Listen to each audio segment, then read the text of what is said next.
आ जाती है। वो कहावत है कि भैंस ने आगे बीन बजाई, भैंस ने कान हिलाए, ऐसी स्थिति मत बनने दो। ये जो गाली देने वाला गैर जिम्मेदार नौजवान खड़ा है, ये अपना काम नहीं कर पाएगा, समाज का तो क्या करेगा।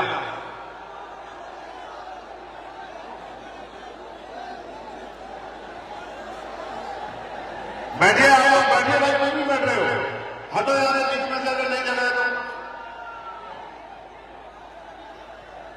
आवाज काम को सुन लेना बेटा। ये लोग उठाओ जो सामने खड़े हैं महिलाओं के पास।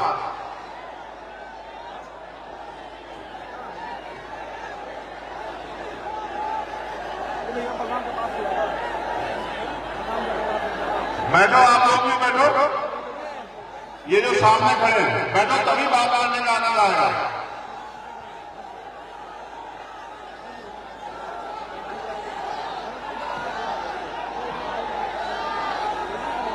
महिलाएं परेशान हो रही हैं, ये काम नहीं है हमारे लोगों का। जहां बहन बेटियों को परेशान होना पड़े वो हमारे लोग नहीं हो सकते हैं, वो तो गैर जिम्मेदार लोग होंगे। ये पूरे लोग सामने वाले व्यवस्था करवाओ यार, पहले फिर होगी बात।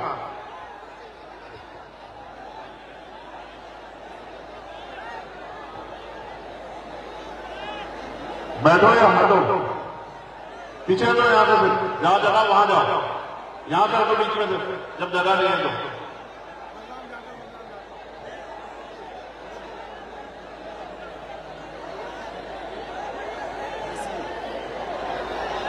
वॉलंटियर जाए करवा व्यवस्था भाई, ये जो आगे नौजवान खड़े हैं इनको व्यवस्था करो। अगर जगह नहीं तो हटा कर यहां से पीछे चले जाएंगे, यहां पर आते हैं बीच में से।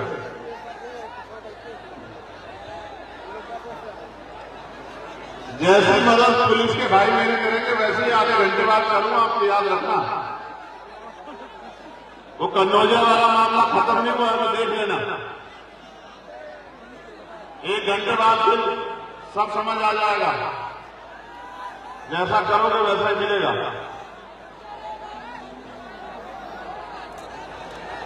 प्यारे साथियों, आज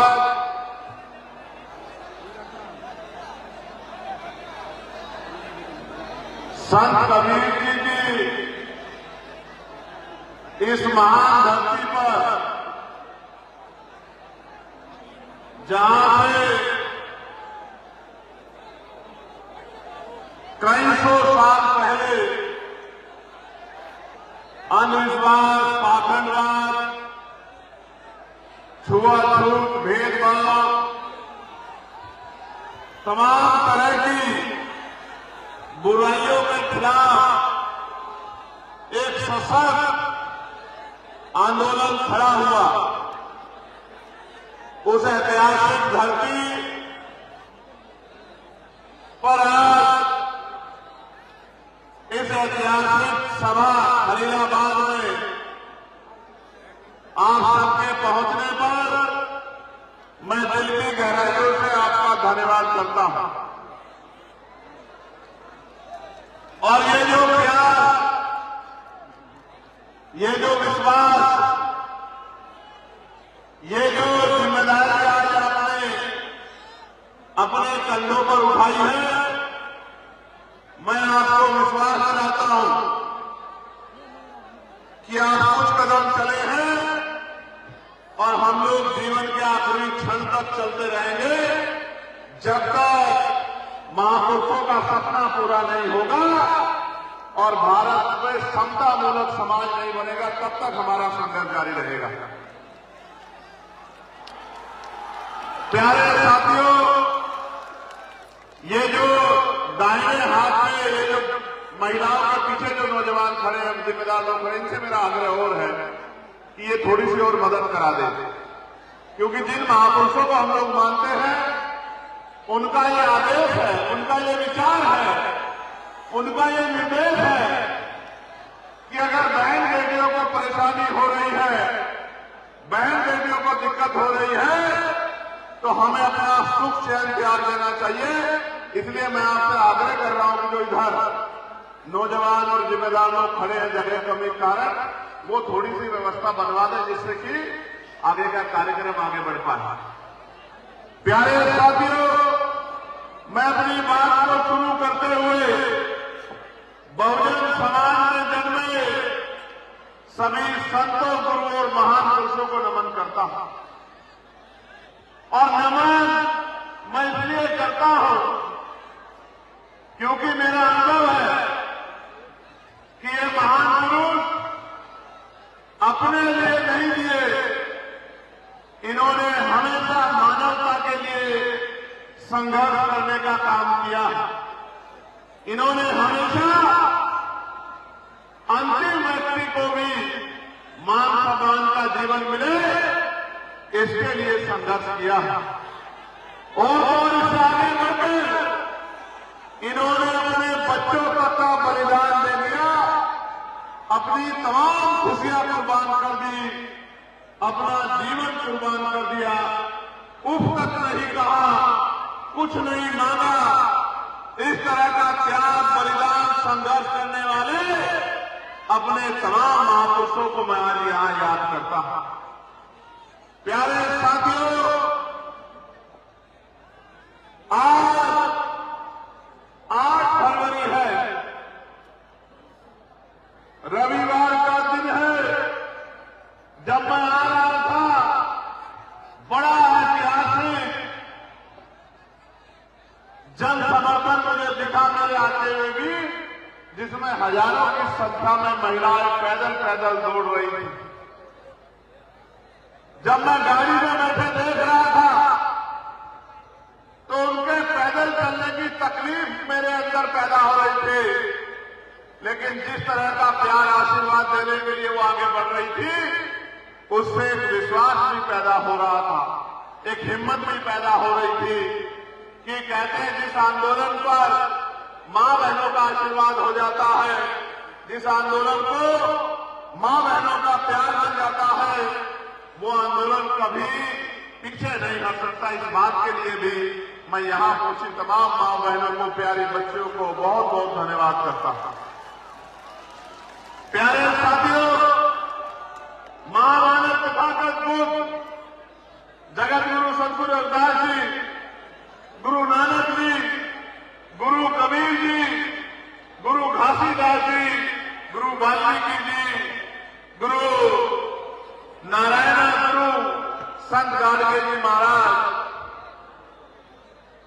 सामाजिक क्रांति के अगर दूत राष्ट्रपिता ज्योतिबा फूले, छत्रपति साहू जी महाराज, डॉक्टर बाबा साहब अम्बेडकर, महामना रामसु वर्मा, चौधरी महाराज सिंह भारती, ईवी रामा नायकर पेरियार लाल यादव, बाबू जगदेव प्रसाद कुशवाहा, जननायक कपूरी ठाकुर, डॉक्टर एपीजे अब्दुल कलाम साहब, मान्यवर दीना भाना वाल्मीकि साहब, संत रामजी प्रजापति जी, मान्यवर साहब श्री काशीराम जी, सत्य शोधक समाज के संस्थापक सदस्य रहे संतू जी, राम जी, लाड़े जी, और वो तमाम क्रांतिकारी जिन्होंने देश के लिए बलिदान दिया, शहीद उधम सिंह जी, शहीद आजम सरदार भगत सिंह जी, वीर अब्दुल हमीद साहब, सरदार करतार सिंह सराभा, मां अवंतिका बाई लोधी, मां झलकारी बाई, जननायक कपूरी ठाकुर, मां फातिमा शेख, मां सावित्रीबाई फूले, मां रमाबाई, मां फातिमा शेख के साथ मां फूलन देवी को भी मैं नमन करता हूं। प्यारे साथियों, बड़ी लंबी लिस्ट है हमारे महापुरुषों की। अगर मैं नाम लेता रहूंगा तो सुबह तक शाम हो जाएगी, तब भी महापुरुषों के बारे में पूरी बात आप तक नहीं पहुंच पाएगी। प्यारे साथियों, मैं गुरु कबीर जी की इस बात से शुरू करूंगा जो उन्होंने कही थी अपनी वाणी के माध्यम से। इतना नहीं चाहता क्योंकि जीतने के लिए मुझे लड़ना पड़ेगा और मेरी लड़ाई अपनों से नहीं है, इसलिए मैं गुरु कबीर जी की इस बात से शुरू करूंगा। प्यारे साथियों, आज हम लोग आजादी के 75 साल से ज्यादा का समय बीतने के बाद भारत में किस स्थिति में खड़े हैं, उत्तर प्रदेश में किस स्थिति में खड़े हैं। मैं देश भर में जाता हूं, जिलों जिलों में जाता हूं, लोगों के हालात देखता हूं। कहीं बाढ़ से जीवन दुर्भर है तो कहीं रोटी रोटी के लाले पड़े हैं, कहीं बेटियों की आत्महत्या लग रही है तो कहीं हमारे लोगों को जानवरों की तरह पीट के चंद्रशेखर कन्नौजर की तरह मार दिया जा रहा है। कोई पूछने वाला नहीं है, कोई देखने वाला नहीं है, कोई सुनने वाला नहीं है, क्योंकि जब सत्ता गूंगी बहरी हो जाती है और सत्ता आंखें बंद कर लेती है तो फिर गरीबों को न्याय नहीं मिलता है। प्यारे साथियों, इसलिए इस सत्ता का भरोसा छोड़ के अपने लोगों की लड़ाई लड़ने के लिए हम लोग मैदान में उतरे हैं। और आसान नहीं था लड़ना, कितनी मुसीबतें, कितनी तकलीफें, कितना दर्द, एक से बढ़कर एक समस्याएं, एक से बढ़कर एक षड्यंत्र और तोड़ देने वाली लाठियां, और जब उनसे भी जी नहीं भरा तो गोलियों से हत्या करने का प्रयास, और जब उनसे भी जी नहीं भरा तो इतने षड्यंत्र करने का प्रयास। सहारनपुर की जेल से और संत कबीर तक का कबीर नगर तक का सफर आसान नहीं है मेरे भाइयों, बहुत कुछ सहना पड़ता है, मर मर के जीना पड़ता है। जब जेल की सलाखों में 10x6 की कढ़ाई में रात होती थी तो हर दिन की सुबह के साथ ऐसा लगता था कि ये रातें कब खत्म होगी। 16 महीने की जेल, 10x6 की कोठरी, तमाम तरह की असुविधाएं, तमाम तरह की परेशानियां, न खाने का पता था, न पीने के पानी का साफ व्यवस्था थी, परिवार से दूर, आप से दूर, तमाम तरह के जख्मों के साथ, तकलीफों के साथ एक लंबा समय जेल की रातों में गुजार कर मैं आया था गोरखपुर, आपको याद होगा। और जब मैं गोरखपुर आया था 2022 में, तो 2022 में बहुत कुछ समझ में नहीं आया।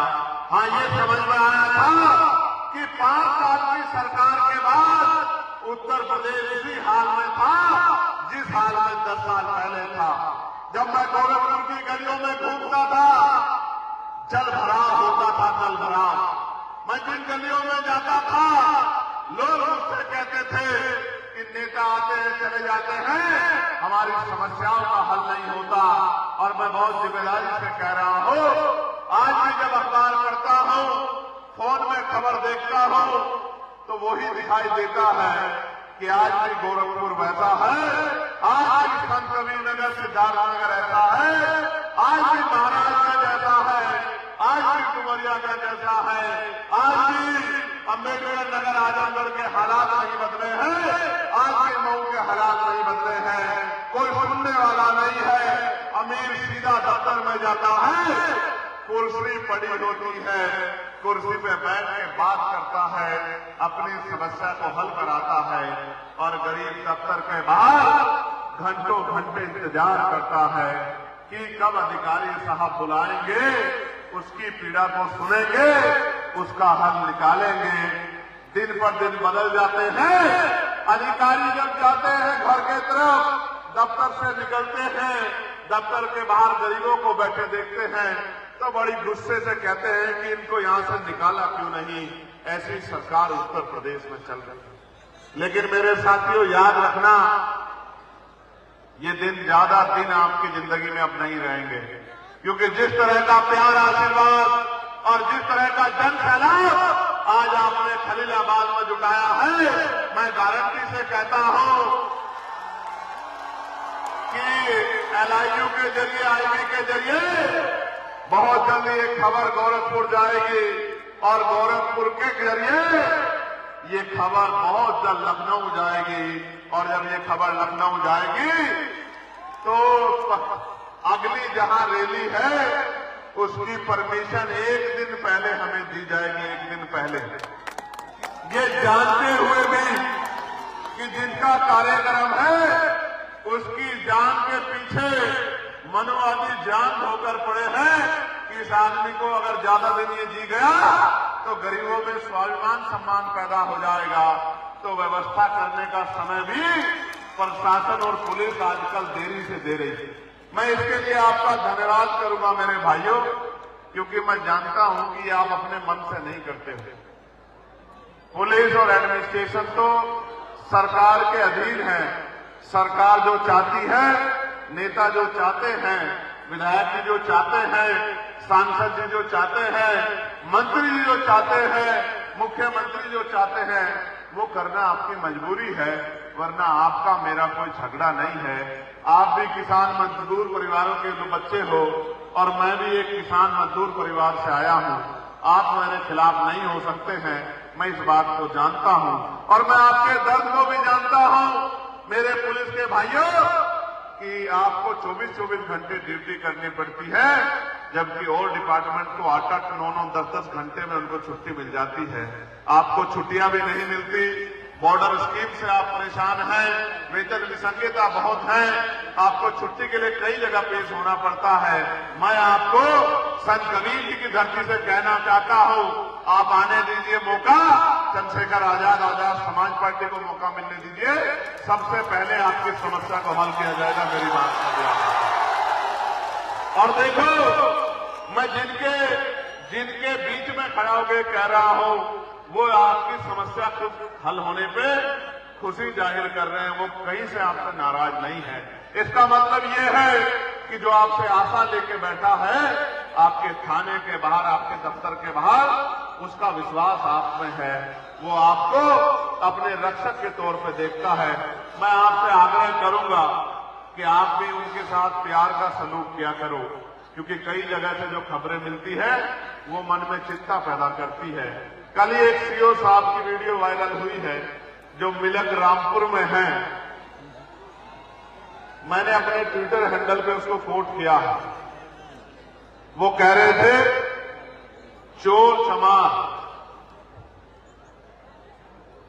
वो चोर को चमार से जोड़ने का भाव उन्होंने दिया। उन्होंने कहा पुरानी कहावत है। मैं देखता हूं कि अगर इस पुरानी कहावत को एक डिप्टी एसपी लेवल के अधिकारी को समझ नहीं आता कि इससे एक समाज के ऊपर कितनी घटिया टिप्पणी होती है कि जब वो पूरी जाति को आप चोरी से जोड़ते हैं, तो मैं क्या समझूं कि यूजीसी पे जो गाइडलाइन आई थी वो गलत थी क्या? नहीं, वो गाइडलाइन गलत नहीं थी। वो गाइडलाइन गलत नहीं थी। वो गाइडलाइन इसलिए गलत नहीं थी क्योंकि आज भी केंद्रीय विश्वविद्यालयों में, सरकारी दफ्तरों में, एम्स में, मेडिकल कॉलेज में, कृषि विद्यालयों में और प्राइमरी स्कूल से लेकर इंटर कॉलेज में दलितों, पिछड़ा आदिवासियों के साथ जाति धर्म के आधार पर गैर बराबरी और जुल्म जाति की जाती है। ये सत्य है, ये सत्य है, ये सत्य है और ये सत्य छिपाने से नहीं छिपेगा और चंद लोगों के विरोध से नहीं दबेगा। मेरी बात को आप याद रखना। कुछ लोग तो काल्पनिक डर से डर गए हैं कि अपने झूठे मुकदमे हो सकते हैं। हमने अपने बच्चों का बलिदान दिया है, सरकारी हत्या हुई है, पायल तरवी की, देवता मेघवाल की, रोहित रमुरा की, उनकी मां से पूछ के देखो जिस बच्चों को भविष्य बना के पालते हैं और जब उसको मरवा दिया जाता है यूनिवर्सिटियों में, उन माओं पे क्या बीतती है। आप हमारे दर्द को क्या जानते हो? आप तो काल्पनिक बातों से डर गए कि मुकदमा झूठा हो सकता है, जबकि गाइडलाइन में कहीं भी कुछ ऐसा नहीं है। इसलिए 11 तारीख को हमने दिल्ली में प्रोटेस्ट बुलाया है। हम देश को बता देंगे कि हम झुकने वाले नहीं हैं। अगर न्याय नहीं मिलेगा तो संघर्ष होगा।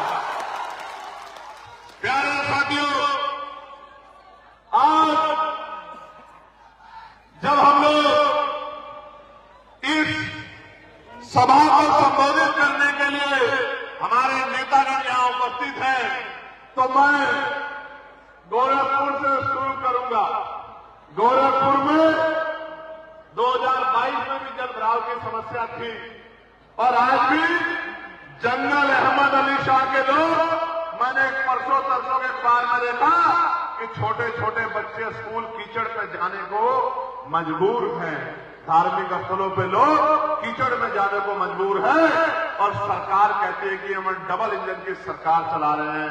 ऐसे निगम में डबल इंजन की सरकार, ट्रिपल इंजन की सरकार को 2027 में मेरे लोग उखाड़ कर फेंक देंगे। मेरी बात को आप याद रखना।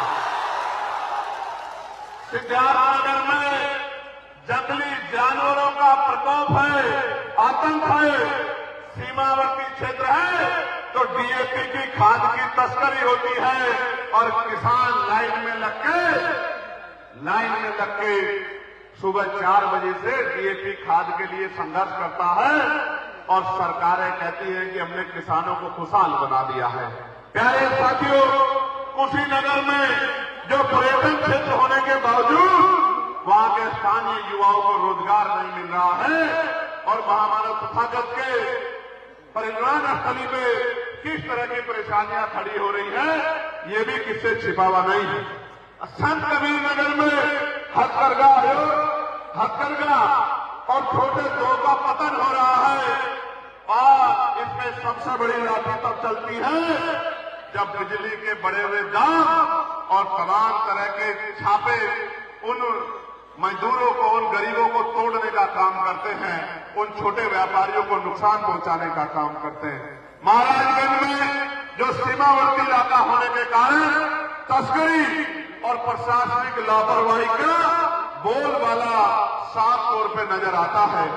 मऊ में बुनकर समाज को गहरे आर्थिक संकट में गुजरना पड़ रहा है। बिजली, कच्चे माल और बाजार की गंभीर समस्या, श्रमिकों का शोषण और न्यूनतम मजदूरी तक लोगों को नहीं मिल रही है। बलिया में हर साल बाढ़ तबाही मचाती है और आज तक अस्थायी समाधान नहीं हुआ और अगर कोई विस्थापित होता है तो उनको पूर्णावास भी अभी तक नहीं मिल पाया है। जगह जगह की कंप्लेनें हमारे पास हैं। आजमगढ़ में जो शिक्षा का केंद्र है वहां भी बेरोजगारी का बड़ा आलम है, बेरोजगारी चरम पर है और मुस्लिम भाइयों पे झूठे मुकदमे लगाकर उनको तोड़ने का काम आजमगढ़ में किया जा रहा है।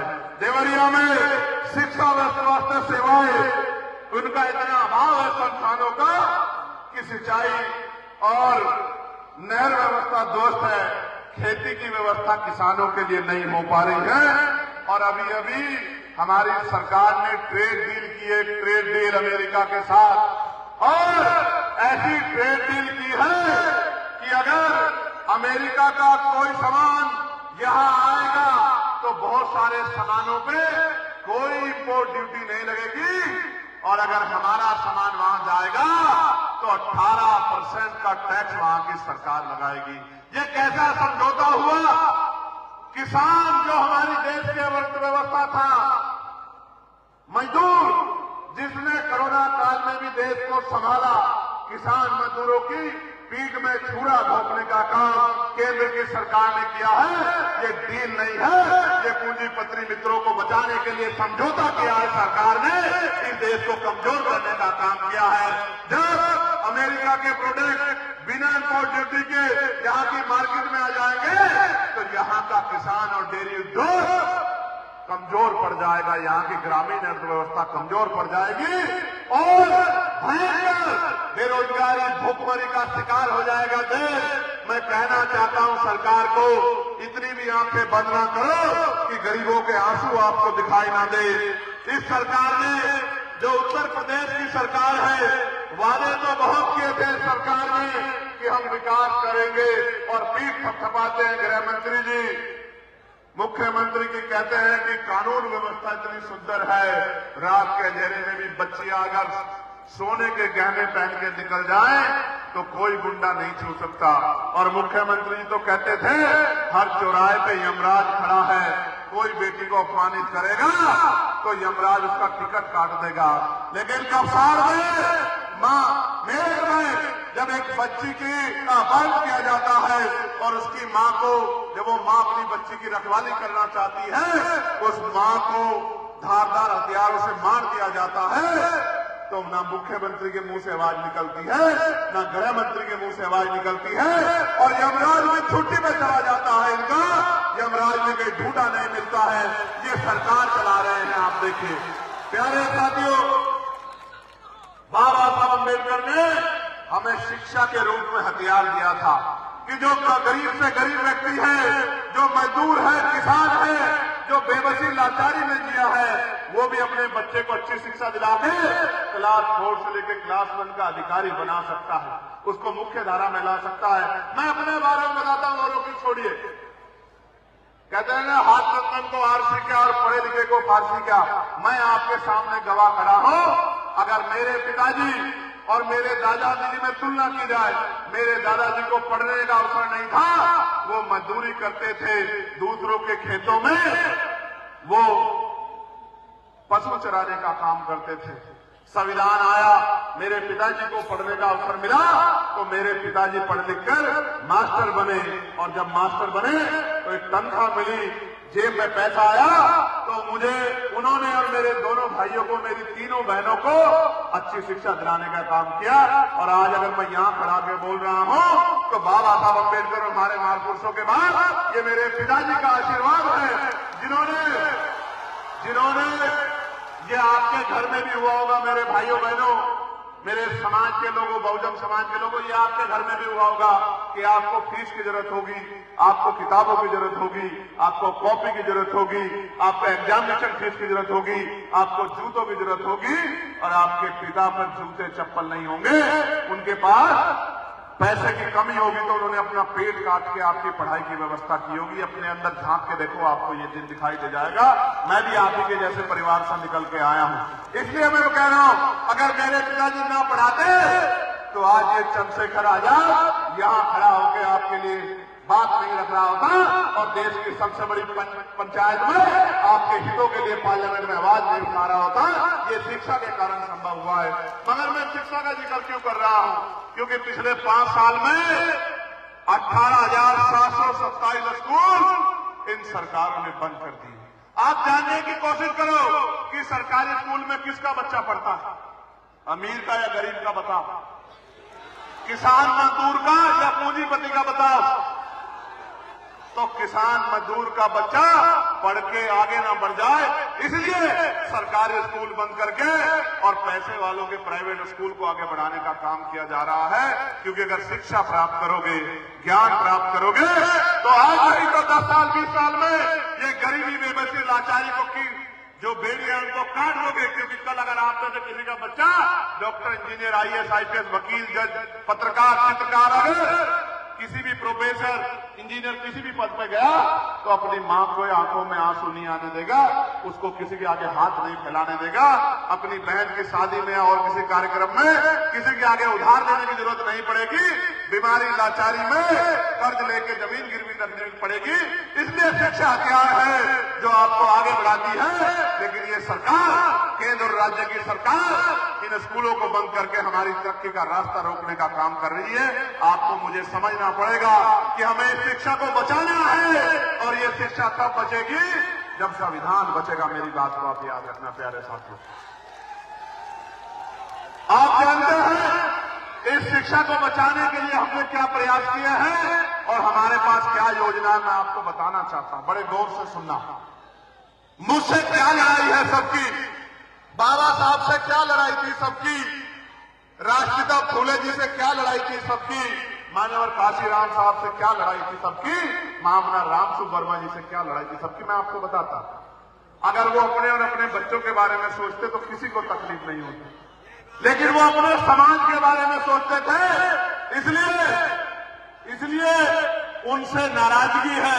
इसी वजह से बाबा साहब अम्बेडकर की स्टैचू को आज भी सुरक्षा की जरूरत पड़ती है, उनको तोड़ दिया जाता है, सिर्फ स्टैचू से डर जाते हैं लोग। अभी तेलंगाना में राष्ट्रपिता ज्योतिबा फूले की प्रतिमा पर हमला किया गया, दिन दहाड़े हमला किया गया। वो प्रतिमा पे हमला नहीं था, वो उस विचार पे हमला था जो उन्होंने मनुवाद, पाखंडवाद, अंधविश्वास के बाद को खत्म करने के लिए समाज में जागरूकता पैदा करने का काम किया। और मैं धन्यवाद देता हूं राष्ट्रपिता ज्योतिबा फूले और मां सावित्रीबाई फूले को। अगर वो शिक्षा की ज्योत नहीं जगाते तो आज महिलाएं पढ़ नहीं पाती। आज इस समाज में डॉक्टर, इंजीनियर, आईएएस, आईपीएस, वकील, जज और तमाम पायलट से लेकर जो बेटियां बनी हैं, इसका श्रेय अगर किसी को जाता है तो वो पहले राष्ट्रपिता ज्योतिबा फूले को जाता है, मां सावित्रीबाई फूले को, मां फातिमा शेख को। प्यारे साथियों, मुझसे भी इनकी यही लड़ाई है कि ये चंद्रशेखर आजाद अपने लोगों को अधिकार क्यों दिलाना चाहता है। और मैं पूछना चाहता हूं कि कब तक गरीबी, बेबसी, लाचारी, बीमारी और तमाम तरह के अपमान को सह के आप लोग जीते रहोगे? क्या आपके जीवन में कुछ सुख सुविधाएं नहीं होनी चाहिए? क्या आपको सम्मान का जीवन नहीं मिलना चाहिए? क्या आपके साथ जुल्म जाते अन्याय बंद होना चाहिए, नहीं होना चाहिए? बताओ। तो मुझसे लड़ाई का कारण मैं आपको बताता हूं। मुझसे लड़ाई का कारण, आजाद समाज पार्टी लड़ाई का कारण, भीम आर्मी से लड़ाई का कारण, एकमात्र कारण मैं आपको बताता हूं। क्योंकि सबके पास समस्या है कि ये समस्या, ये समस्या, ये समस्या, और हमारे पास समाधान है। क्या है? क्या है? समाधान। और मैं आपको बताता हूं कि समाधान क्या है। इस शिक्षा व्यवस्था को ठीक करना पड़ेगा। ये बीमार है, आपकी शिक्षा बीमार है, इसको ठीक करना पड़ेगा। कैसे ठीक होगी मैं बताता हूं। इसको ठीक करने का एकमात्र रास्ता यह है कि प्रधानमंत्री और राष्ट्रपति से लेकर ग्राम के प्रधान और पंचायत का मेंबर, उनके बीच में जितने पद हैं, चाहे जिला पंचायत सदस्य हो, चाहे जिला पंचायत अध्यक्ष हो, चाहे विधायक हो, सांसद हो, मंत्री हो, राज्यपाल हो, मुख्यमंत्री हो, मंत्री हो, राज्य का, केंद्र का मंत्री हो, इन सबके बच्चों को सरकारी स्कूल में पढ़ाना पड़ेगा। मेरी बात को आप याद रखें। और चीफ सेक्रेटरी से लेके केंद्र के और प्रमुख सचिव से लेकर अपर सचिव, मुख्य सचिव, तमाम जितनी पोस्ट है, उसके बाद director, deputy director, IAS, IPS, उसके बाद नीचे आ जाओ पीसीएस, पीपीएस, एडीएम, साधारण भाषा में एडीएम, एसडीएम, तहसीलदार, कानूनगो, पटवारी, सेक्रेटरी, और हमारे एसएचओ साहब, सीओ साहब, दरोगा जी, कांस्टेबल साहब, हेड कांस्टेबल साहब, तमाम हमारे साहब लोगों के बच्चों को भी, जितने भी सरकारी पद हैं उनके बच्चों को भी सरकारी स्कूल में पढ़ाना। इससे होगा क्या? देखो सुनो। एक तो सरकारी स्कूलों की कायाकल्प हो जाएगी, क्योंकि जब जिस स्कूल में एसएसपी साहब का या एसपी साहब का बच्चा पढ़ेगा, जिस स्कूल में एडीएम साहब का या डीएम साहब का बच्चा पढ़ेगा, उस स्कूल की बिल्डिंग कमजोर नहीं हो सकती है, क्योंकि अपने बच्चे की रखवाली करनी है तो इसी बीच में गरीब के बच्चों की भी रखवाली हो जाएगी। मेरी बात को क्या, ये तो लागू कराने वाले हैं, लेकिन जो बनाने वाले हैं कानून, अगर किसी विद्यालय में विधायक जी का, सांसद जी का बच्चा पढ़ेगा, उसकी बिल्डिंग कमजोर नहीं हो सकती, वहां किताबों की कमी नहीं हो सकती, वहां टीचरों की कमी नहीं हो सकती है, क्योंकि जब उनके बच्चों के भविष्य में आंच आएगी तो ऐसे मिलेंगे स्कूल जैसे 5 स्टार होटल होते हैं। मेरी बात को आप याद रखना। और शिक्षा भी ऐसी होगी जो प्राइवेट स्कूलों में नहीं मिलती है, लेकिन ये देना नहीं चाहते।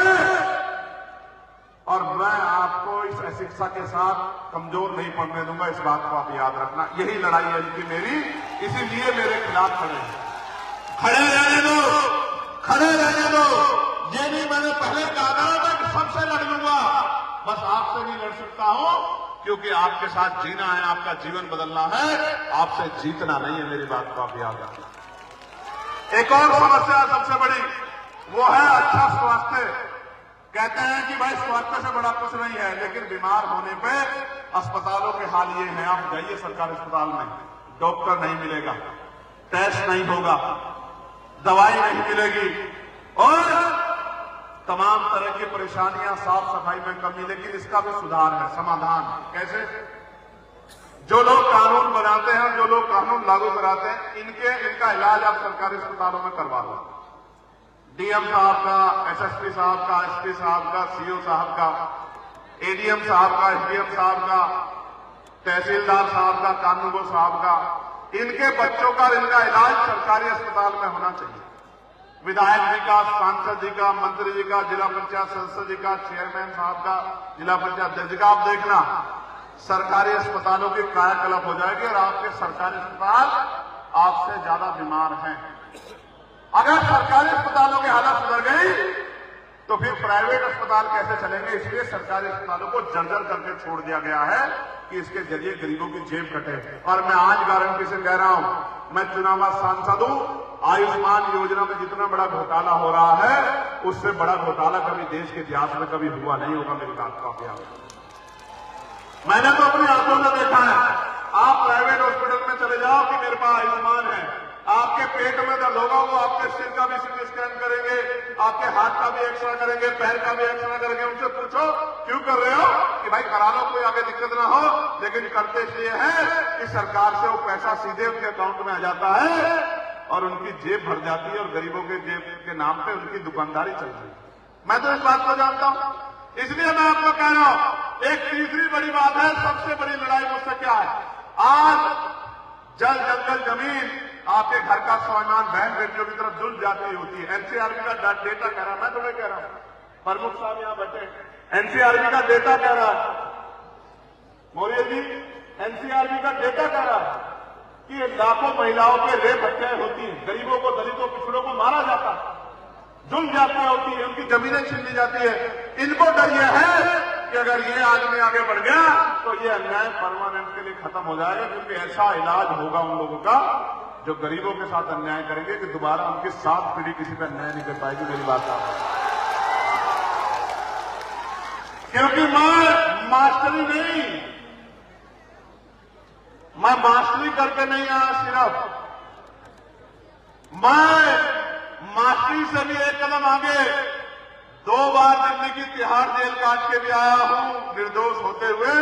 मेरे कोर्स पीएचडी वाले हैं, आप चिंता मत करो। मैं जानता हूं कि किस तरह की समस्या का समाधान होना है। मैं निर्दोष होते हुए एक बार गुरु घर तोड़ दिया तो दिल्ली में 5 लाख लोगों ने आंदोलन किया तो मुझे 66 दिन जेल में रहना पड़ा।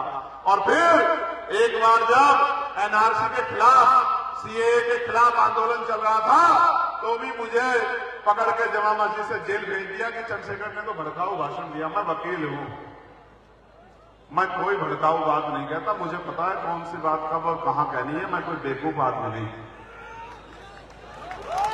जब कोर्ट में पुलिस से पूछा गया कि भड़काऊ भाषण क्या है तो कोई जवाब नहीं था, तो फिर जज साहब ने मुझे बेल दे दी और उनको, मेरे आईओ को, उनको बहुत फटकार लगाई कि ऐसे मत करो, लोगों का कानून से भरोसा उठ जाएगा। इसलिए मैं आपको कह रहा हूं बहुत जिम्मेदारी से कि लड़ाई बड़ी गंभीर है, आपको मजबूती से काम करना पड़ेगा।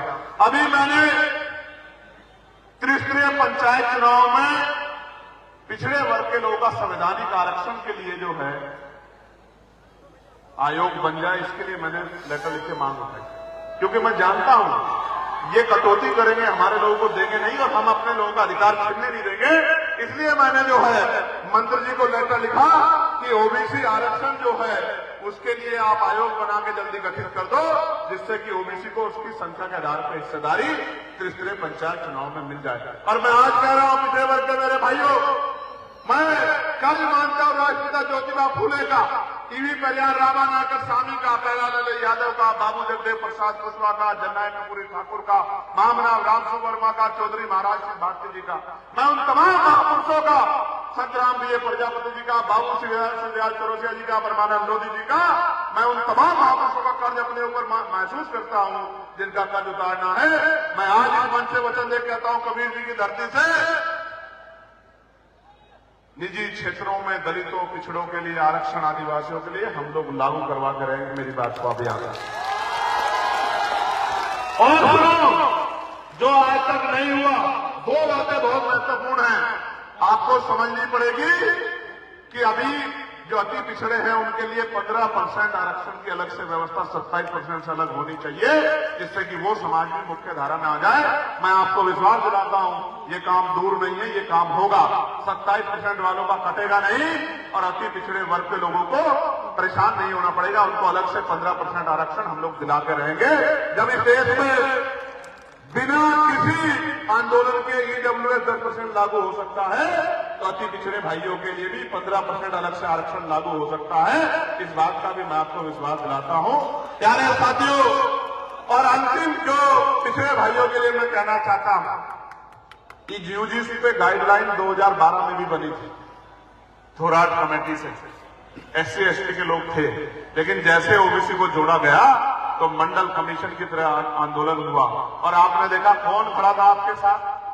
कोई नेता खड़ा था यूजीसी गाइडलाइन के समर्थन में। आप मुझे बताओ ईमानदार से, अपने दिल पे हाथ रखे, जिनको जाति के आधार पे आप लोग वोट देने का काम करते हो कि मेरी जाति का मेरा नेता है, जो आज आपके साथ नहीं है, जब आप पे जुल्म हो रहा है, आपके अधिकार छिन रहे हैं, कल वो सत्ता में बैठ करके आपके बच्चों के लिए कुछ कर पाएगा? आपको फैसला लेना पड़ेगा। मैं आपको कहना चाहता हूं मेरे भाइयों, मेरे परिवार के लोगों, जिस तरह SC ST के लोगों को आरक्षण मिला है लोकसभा विधानसभाओं में, पिछड़े वर्ग के भाइयों को भी आरक्षण मिले, इस बात की भी कसौटी को हम लोग मजबूत करने का काम, और जब हम पे ताकत होगी तो देने का काम, लेकिन अभी इस बात को पुरजोर तरीके से उठाने का काम, लोगों को जागरूक करने का काम हम लोग करेंगे। इस बात का भी मैं आपको विश्वास दिलाता हूं। ये काम पहले ना कोई कर पाया और आगे करने किसी के अंदर हिम्मत नहीं है, लेकिन बाबा साहब फूले साहब को मानने वाले, साहूजी महाराज को मानने वाले साहूजी महाराज ने जब 50% लागू किया था, तो साहूजी महाराज को मानने वाले उनके चेले SC ST के साथ OBC के भाइयों को भी लोकसभा विधानसभा में आरक्षण दिलाते रहेंगे, उनकी संख्या के आधार पर। मेरी बात को आप याद रखें। प्यारे साथियों, अब समय आ गया है कि हमें अपनी लड़ाई को मजबूत करना है, और इतना मजबूत करना है कि किसी भी कीमत पे हमारे लोग जुल्म जाति के शिकार ना हो। कबीरदास जी कहते थे ना, कल करे सो आज कर, आज करो से अब पल में निर्णय आएगी, बहुरी कहोगे कब। मैं आपको बहुत जिम्मेदारी से कहना चाहता हूं, आप यहां आए हो, आप मुझसे प्यार करते हो, दिल में बड़ी इच्छा रखते हो, मोटरसाइकिल पे दौड़ लगाते हो, इधर उधर चढ़े हुए हो, अपनी जेब का पैसा खर्च करके आया हो। मैं आपके लिए चिंतित रहता हूं, मगर मैं आपसे पूछना चाहता हूं, क्या सिर्फ नारा लगाने से काम बन जाएगा? क्या नारा लगाने से हक अधिकार मिल जाएंगे? क्या नारा लगाने से बहन बेटियों को रोजगार मिल जाएगा? क्या नारा लगाने से जुल्म जाति बंद हो जाएगी? कैसे बंद होगी? कैसे बंद होगी बताओ? आप ही बताओ कैसे बंद होगी? मैं आपको बस इतना बता देना चाहता हूं कि इस देश में आजादी से पहले कमजोर वर्गों के लोगों को वोट का अधिकार नहीं था। इस देश में 1919 से पहले 3% लोग वोट देते थे, फिर मॉन्टेगो चेम्सफोर्ड सुधार समिति बनी और 15% लोगों को वोट देने का अधिकार मिला। वो 15% लोग कौन थे? वो जो टैक्स देते थे, वो जो जमींदार थे, वो जो बहुत पढ़े लिखे थे, वो जो उद्योग चलाते थे, वो जिनके परिवार जो है संपन्न थे, उन्हीं लोगों को टैक्स देने का, उन्हीं लोगों को वोट देने का अधिकार था। लेकिन बाबा साहब अम्बेडकर इसके खिलाफ लड़े। 22 का हिंदुस्तानी महासभा के बैनर तले उन्होंने मेमोरेंडम दिया, जिस तरह आज आप लोग जिलों पर जाकर मेमोरेंडम देते हो, और मेमोरेंडम देके कहा कि जब तक अंतिम व्यक्ति को वोट का अधिकार नहीं मिलेगा, तब तक लोकतंत्र नहीं होगा। और उनके प्रयासों की वजह से साइमन कमीशन भारत आया, और साइमन कमीशन की रिपोर्ट पे 3 बार गोलमेज सम्मेलन हुआ, और 3 बार गोलमेज सम्मेलन के बाद कॉमनवेल्थ अवार्ड के रूप में आपको शक्ति मिली।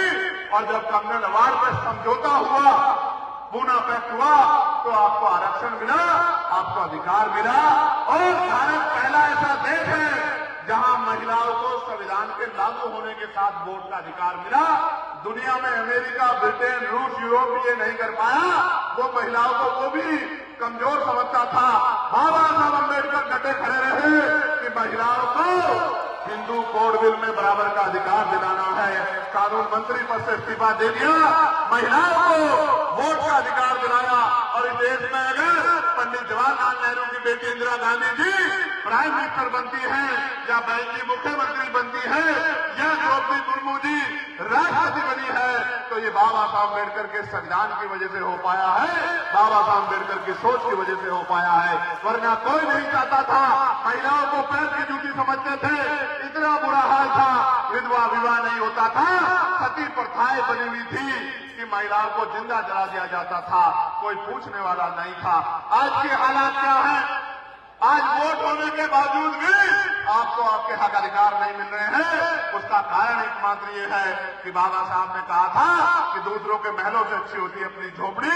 दूसरों के महलों में जाओगे तो कल लात मार के निकाल दिए जाओगे, इसलिए अपनी झोपड़ी में रहो। और आपकी झोपड़ी जो संघर्ष कर रही है, आपको छाया देने का काम कर रही है 24 घंटे 7 दिन। अगर आपकी तरफ कोई आंख उठती है तो बताओ, भीम आर्मी के लोग खड़े होते हैं नहीं खड़े होते, बताओ। अगर आप पर कोई जुल्म होता है, भीम आर्मी के लोग आते हैं नहीं होते हैं? तो ये भीम आर्मी आजाद समाज पार्टी 24 घंटे आपके साथ खड़ी है, तो आपको इसको ताकतवर बनाना पड़ेगा। जिस दिन ये ताकतवर हो गई, मैं आपको लिख के देता हूं कि जुल्म ज्यादती भी बंद हो जाएगी। और मैं विश्वास से कहता हूं कि महिलाओं को घर पे रोजगार मिलेगा, किसी के खेतों में या कहीं जो है अपमानित होने के लिए घर से नहीं निकलना पड़ेगा। घर पे ही रोजगार, महिलाओं को जो कम पढ़ी लिखी है उनको घर पे रोजगार मिलेगा, और जो पढ़ी लिखी है उनको अपने क्षेत्र में रोजगार मिलेगा। क्योंकि मैं समझता हूं कि अगर हम नहीं कर पाए तो कोई और नहीं कर पाएगा। प्यारे भाइयों, इसलिए मैं आपसे कह रहा हूं कि ताकत कैसे बनेगी? ताकत ऐसे बनेगी जब आप यहां से निकलोगे, अपने घर जाओगे, अपने गांव में पहुंचोगे, अपनी गली में जाओगे, एक एक घर जाके मेरी बात को, पार्टी की नीतियों को, पार्टी की पॉलिसियों को, पार्टी के संघर्ष को, महापुरुषों के विचार को, महापुरुषों के संदेश को जब आप पहुंचाने का काम करोगे घर घर तक, तब जाके ये बदलाव होगा।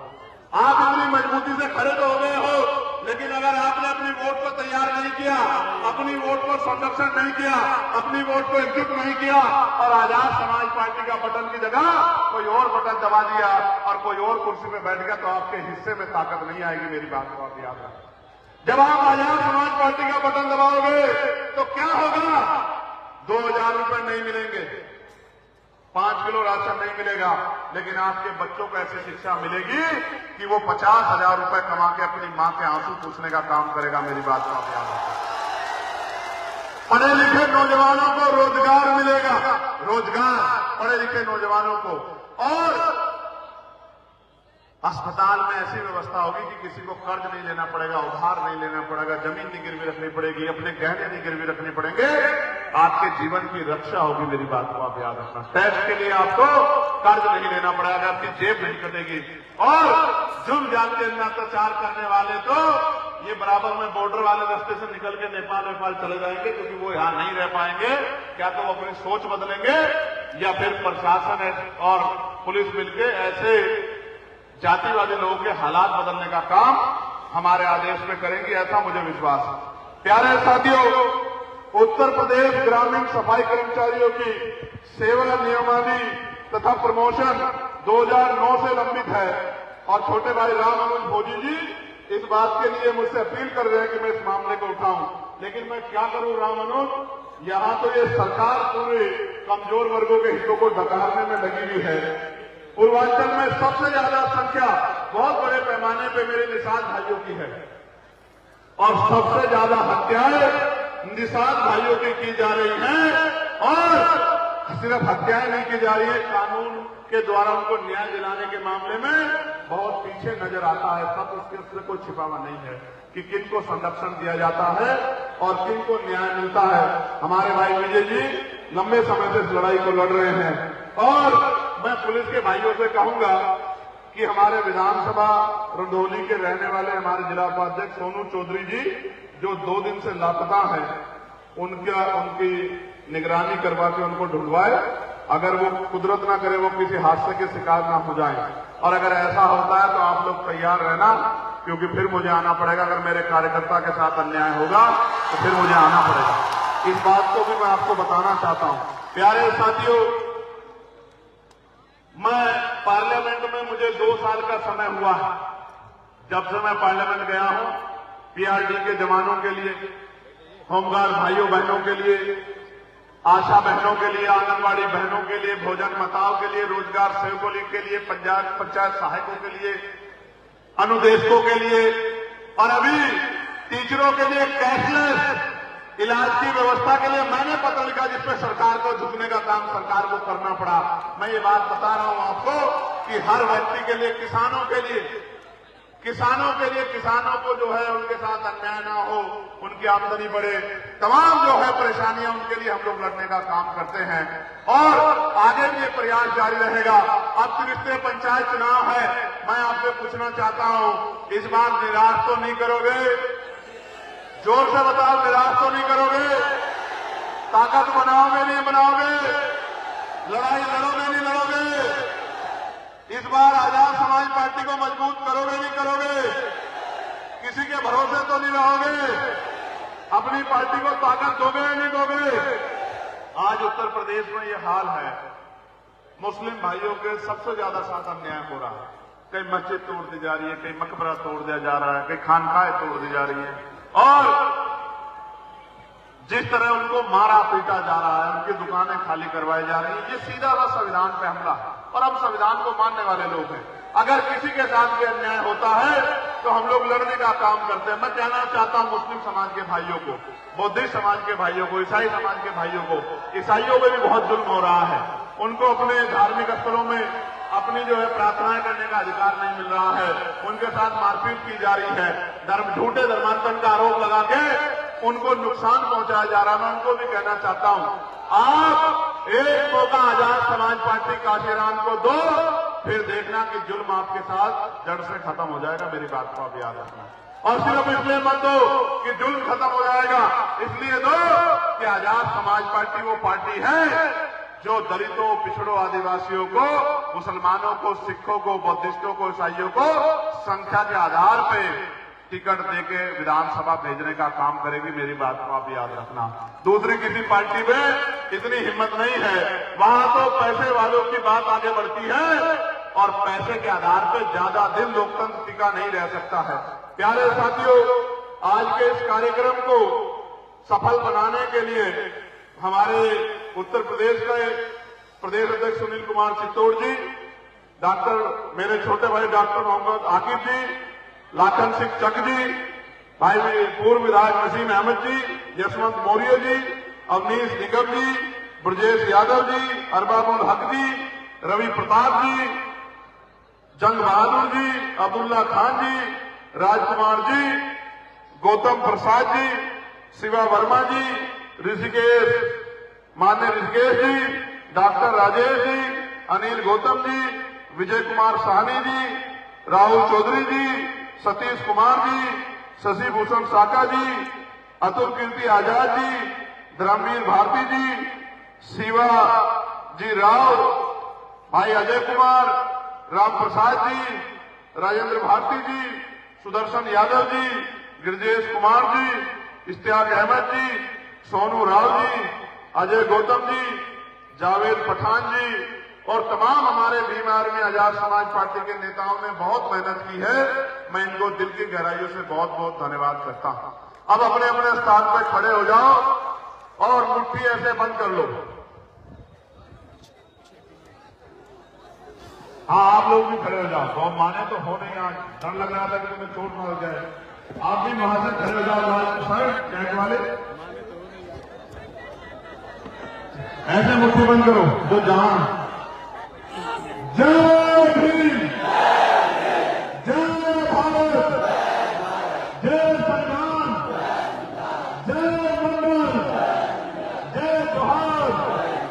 वोट हमारा, राज तुम्हारा, नहीं चलेगा, नहीं चलेगा। वोट हमारा, राज तुम्हारा, नहीं चलेगा, नहीं चलेगा। वोट हमारा, नोट तुम्हारा, नहीं चलेगा, नहीं चलेगा। वोट हमारा, नोट तुम्हारा।